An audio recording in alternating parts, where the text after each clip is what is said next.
আসসালামু আলাইকুম everyone. Welcome back to my channel Panchmishali Rannaghor. আমি আজ আপনাদের সঙ্গে শেয়ার করব দুর্দান্ত মজাদার একটা সবজির রেসিপি, যেটা আমরা রুটি এবং পরোটা দিয়ে খেয়ে থাকি। আমি বাসাতে এটা প্রায় বানাই রুটির সঙ্গে খাওয়ার জন্য।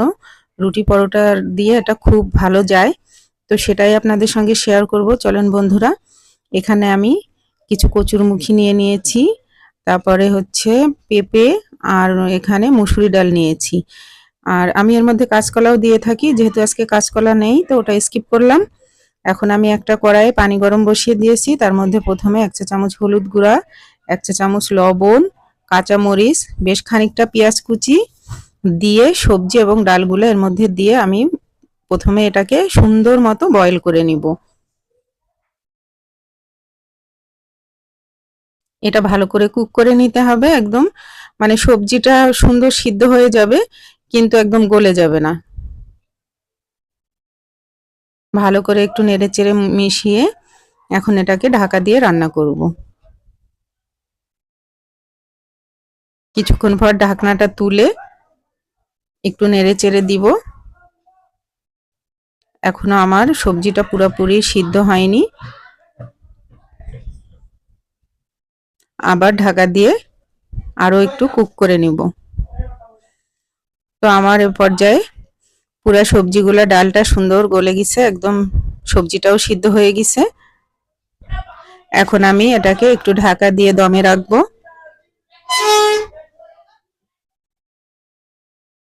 রেখে আমি এবার বাগারে চলে যাব। কড়াইয়ে তেল গরম বসিয়ে দিলাম। তেলটা গরম হয়ে গেলে এর মধ্যে আমি পেঁয়াজ কুচি, রসুন কুচি বেশ খানিকটা পরিমাণ দিয়ে দিতে হবে। আমি কিন্তু আসলে এর মধ্যে একটু জিরা, মানে আপনারা দিবেন গোটা জিরা একটু ফোড়ন, তাহলে ওটা ভালো লাগে খেতে। আমার মেয়ে পছন্দ করে না বিধায় আমি ওটা দিলাম না, কিন্তু জিরার ফোড়নটা অবশ্যই দিবেন আপনারা। আর আমি 2টা তেজপাতা এর মধ্যে দিয়ে দিলাম। দিয়ে আমার পেঁয়াজ রসুনটা যখনই বাদামি কালার হয়ে যাবে তখন আমি সবজিটা এর মধ্যে ঢেলে দিব। দেখুন বন্ধুরা, আমার পেঁয়াজ রসুনটা বেশ বাদামি কালার হয়ে গেছে। এখন আমি এর মধ্যে সবজিটা ঢেলে দিব। খেয়াল রাখতে হবে যেন পুড়ে না যায়। ওটা দিয়ে মানে তাড়াতাড়ি করে ঢাকনাটা ঢেকে দিতে হবে, তাহলে হবে কি ফ্লেভারটা বাহিরে চলে যাবে না, ফ্লেভারটা ভিতরেই থেকে যায়, এর সুন্দর একটা ফ্লেভার আসে।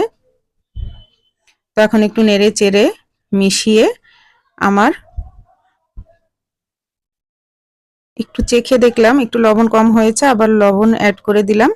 দিয়ে ঢাকনা দিয়ে আমি এটাকে 5-7 মিনিটের জন্য দমে রেখে দিলাম। আমার সবজি অলমোস্ট ডান। এখন আমি এটা সার্ভ করে নিব।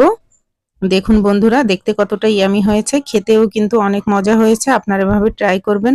আমি কিন্তু এর মধ্যে মুগ ডালও মিশিয়ে দেই, তো আজকে আমার বাসায় মুগ ডাল ছিল না বিধায় আমি মুগ ডালটা দিতে পারিনি। তো আপনারা এই 2টা ডাল সমানভাবে ভাগ করে দিবেন, দেখবেন খেতে আরো অসাধারণ হয়, খুবই ভালো লাগে। তো আমার এই সবজির রেসিপি যদি কারো পছন্দ হয় অবশ্যই লাইক কমেন্ট শেয়ার করে দিবেন। ফেসবুকে দেখলে ফলো, ইউটিউবে সাবস্ক্রাইব করে আমার পাশে থাকবেন বন্ধুরা। তো আজকের মতো এখানেই। আল্লাহ হাফেজ। আসসালামু আলাইকুম।